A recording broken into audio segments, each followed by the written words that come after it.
Hello all and welcome to All Red. The 23-24 Premier League season has officially ended, and so has Jurgen Klopp's reign as Liverpool manager.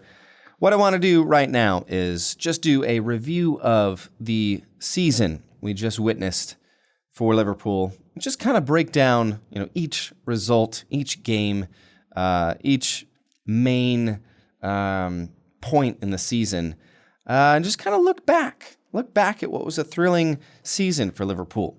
A season we went from, doubters to believers, as it were. A season where we came off one of our worst seasons under Klopp, and the belief was reborn. The rebuild was completed in minimal time, and Liverpool's future looks brighter than ever. So, we start back with the Chelsea draw 1-1, where it was, disappointing. I think it was disappointing. It was the first game of the season, and Chelsea weren't supposed to be very good, and we weren't supposed to be very good. But I remember thinking that was a game we should have won. And then we went on a string of victories, 5 in a row to be exact. And in the midst of that, we suffered many, many, many red cards. Reds everywhere. Reds for everyone. McAllister, Van Dijk, red cards. The Liverpool comeback against Newcastle, where Darwin Núñez, really probably his best shining moment for Liverpool so far in his young Liverpool career. That was my favorite game of the season, bar none. That was it. That was my favorite game. I remember sitting on my couch with my 8-year-old, who, by the way, is a massive Darwin Núñez fan. Henry boy, shout out to Henry. We're sitting there, and we're excited to watch the game. Van Dijk gets a red card. Then Newcastle score, and it's just man, what a bummer. Actually, it was flipped. Newcastle scored, and then Van Dijk got the red card. And it was just man, really? I was so excited to watch this with my boys, Henry and Lincoln. And it was just man, what a bummer.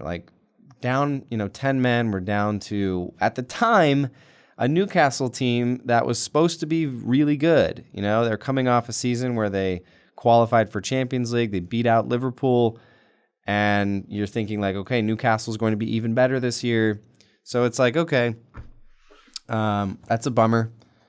And then comes Darwin Núñez, who came in and scored 2 goals. Just beautiful, beautiful goals. Probably his 2 best goals for Liverpool. And it was just magical. It was just one of those games where you're sitting there at the end, you're did that just happen? Did we just win that game? We just won that game. 10 men and 1-0 down. And we just won that game. That's Liverpool. Beautiful. Beautiful win. Then we beat 3-0 Aston Villa. It was a good win. At the time, we didn't know how good Aston Villa was going to be. But they were top 4 this year. And we handled them 3-0 at Anfield. Then we beat West Ham, Wolves. And then came the Tottenham game. Just absolute trash. Absolute trash. 2 red cards.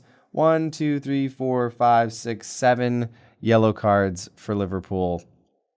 And the worst refereeing error in the history of the Premier League. No one can argue that. Maybe even in the history of the big 5 to 7 leagues in Europe. Absolutely incredible.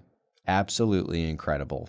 And might be the decision in the game that ultimately is the death of VAR. And I, for one, think that is a good thing, that VAR will die.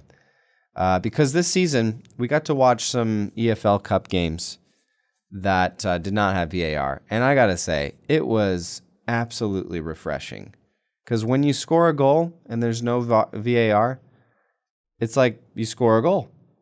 And there's no threat of looking back and having it disallowed. It was I could just breathe. And like, I remember watching those games, those EFL Cup games. And it was like, this is nice. Is this what football used to be like to watch?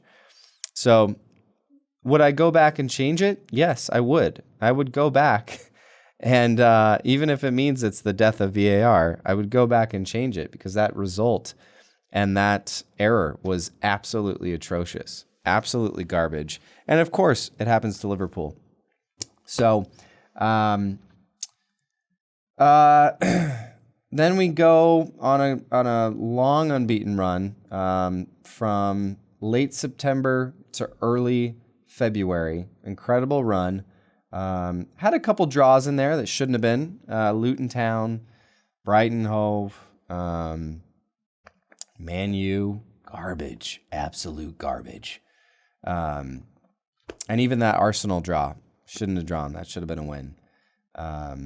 It just highlights like how many missed opportunities we had this season. How many opportunities we had to put the Premier League just kind of out of reach almost. Like at certain points of the season, it was like, okay, if we had won or drawn, beaten or drawn against Tottenham, which we should have, if we had beaten Arsenal, which we should have, atrocious refereeing in that one. If we had beaten Man City, which honestly should have had a penalty in March, just all those things. And then all the the missed opportunities with the draw against Manchester United, the draw against Luton Town, the draw against Brighton. There's just a lot of missed opportunities, which is also encouraging because it's like, okay, we're not that far off. We came in third this season and we were leading for large parts of the season until we just kind of crumbled at the end there in the last month of the season. So I think I'm more encouraged than anything because if you look back at the beginning of the season, Liverpool were, undeniably in a rebuild mode where, our front three was still gelling, still figuring it out, and our midfield is completely changed. Completely changed. Think about our midfield this season. Szoboszlai, Endo, McAllister, those are kind of the three stalwarts of the midfield. Gravenberch, even Curtis Jones, Harvey Elliott. A lot of new faces in that midfield that we hadn't seen before or seen very much of before. So encouraged more than anything, really. So after that long unbeaten run, we lose to Arsenal. I remember that game. That was rough. It was not a good game for us. But then we fire off 4 more wins in a row.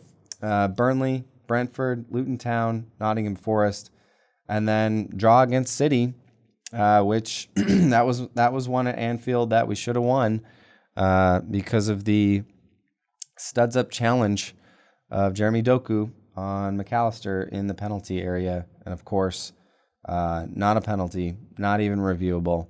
Of course not. So then we win 2 more after that against Brighton and Sheffield. And then the draw to Man U, which was kind of the beginning of the end, because we were already in a downhill spiral, a downward spiral at that point, and that draw kind of confirms that we just didn't have anything left. Because then after that, we lost to Crystal Palace, and then we lose to Everton, we draw to West Ham. It was just like we got nothing left, nothing left. The 4-2 win at Tottenham was fun. Scoring 4 goals against Tottenham is always good. And then, to end the Klopp era with a win. By the way, I heard the other day that is Klopp is the first Liverpool manager to win his final game with the club since 1928, I think. So another record for Kloppo. Speaking of Klopp, the man is a legend. We're going to have a lot more content on the channel about him, of course, just in retrospect. But what he did this season, it wasn't just the results of the season. It was actually less about the results and just more of where the club is at right now. where the club stands in world football, in the Premier League, with the amount of talent we have, the amount of youth overflowing. I mean, we have more than we can really play in all competitions. And you see that against Chelsea in the final of the EFL Cup. The youngsters who aren't afraid to come in to a cup final and play their hearts out and get a victory to win Klopp his 8th trophy. It's just incredible. It's incredible what he's done. It's incredible what Klopp has done for Liverpool, thinking back to what he inherited from his predecessors. It's just really incredible. So the year in review, I want to give, at this point, I got to give a shout out to my nephews, Jace, Sterling, Grayson, and Jaxie Boy. And you know what? I'll throw Hazy in there too. Hazy, I know you love the channel. I know you love to watch the channel.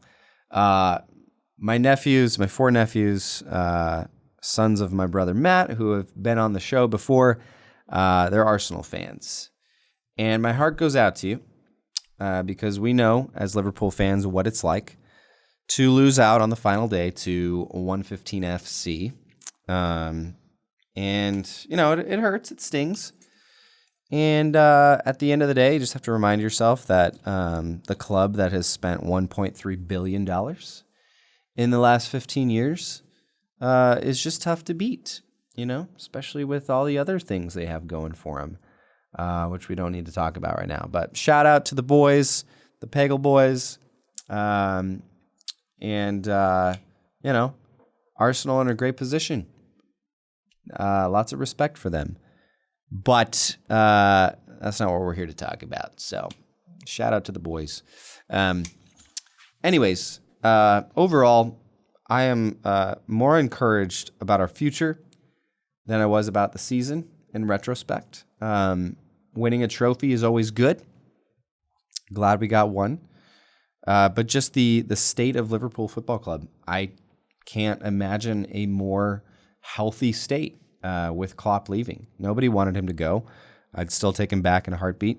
But the way he's left us and the future that this club has, I think it's all roses. I think it's going to be great. I really do, because the structure is there, the infrastructure is there, the amount of what's the word I'm looking for? The amount of stability now that we have at the club, from the players to Edwards and Hughes and company, and Arne Slot coming in to become our new manager, our new coach. From the top down, Liverpool are building it the right way. And I'm just excited for next season and beyond, because I think we have some really bright days ahead. Jurgen Klopp couldn't have done a better job in his handoff to this next era that we have to look forward to. So that's the Premier League season in a nutshell. Review of the 38 games that Liverpool played this season. For large parts of the season, we looked untouchable. We looked unbeatable, even though we conceded first in many of them. There was certainly a script of Liverpool just being second half magicians, scoring when they need to, eking out results. And if we can tighten up a few things, if we can tighten up our defense, if we can be more clinical in front of goal, we're not that far off. We're really not. We're really not that far off. So I'm super excited. I hope you are too. And the last thing I'll say is, up the Reds.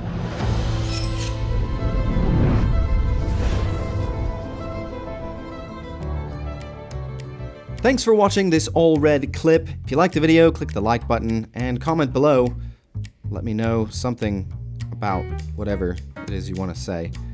And of course, consider joining the All Red community by subscribing to this channel. It's fast, it's easy, it's free, and it's all red. And you're welcome to stay here and keep watching this video as long as you like. but I actually need to go. So thank you. I'll see you later.